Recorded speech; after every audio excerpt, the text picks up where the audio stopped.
8 साल का एक बच्चा 1 रुपए का सिक्का मुट्ठी में लेकर एक दुकान पर जाकर पूछने लगा, क्या आपकी दुकान में ईश्वर मिलेंगे? दुकानदार ने यह बात सुनकर सिक्का नीचे फेंक दिया और बच्चे को निकाल दिया। बच्चा पास की दुकान में जाकर 1 रुपए का सिक्का लेकर चुपचाप खड़ा रहा। ए लड़के, 1 रुपए में तुम क्या चाहते हो? मुझे ईश्वर चाहिए, आपकी दुकान में है? दूसरे दुकानदार ने भी भगा दिया। लेकिन उस अबोध बालक ने हार नहीं मानी। एक दुकान से दूसरी दुकान, दूसरी से तीसरी, ऐसा करते करते कुल 40 दुकानों के चक्कर काटने के बाद एक बूढ़े दुकानदार के पास पहुंचा। उस बूढ़े दुकानदार ने पूछा, तुम ईश्वर को क्यों खरीदना चाहते हो? क्या करोगे ईश्वर लेकर?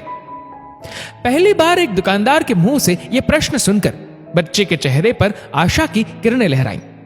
लगता है इसी दुकान पर ही ईश्वर मिलेंगे।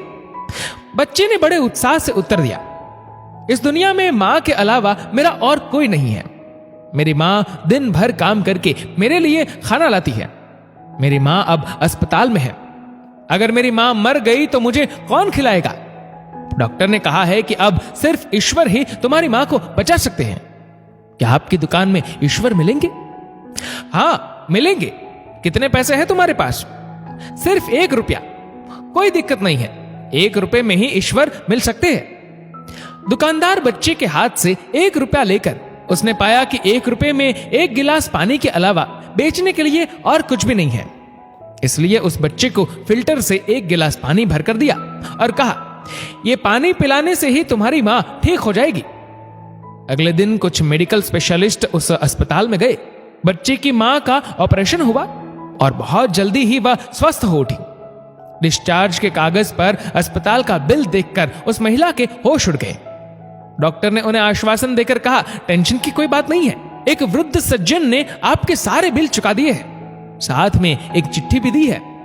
महिला चिट्ठी खोलकर पढ़ने लगी। उसमें लिखा था, मुझे धन्यवाद देने की कोई आवश्यकता नहीं है।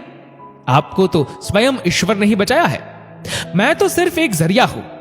यदि आप धन्यवाद देना ही चाहती है तो अपने अबोध बच्चे को दीजिए, जो सिर्फ 1 रुपया लेकर नासमझों की तरह ईश्वर को ढूंढने निकल पड़ा।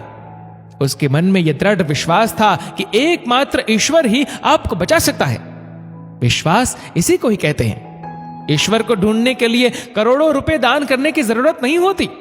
यदि मन में अटूट विश्वास हो तो वे 1 रुपए में भी मिल सकते हैं।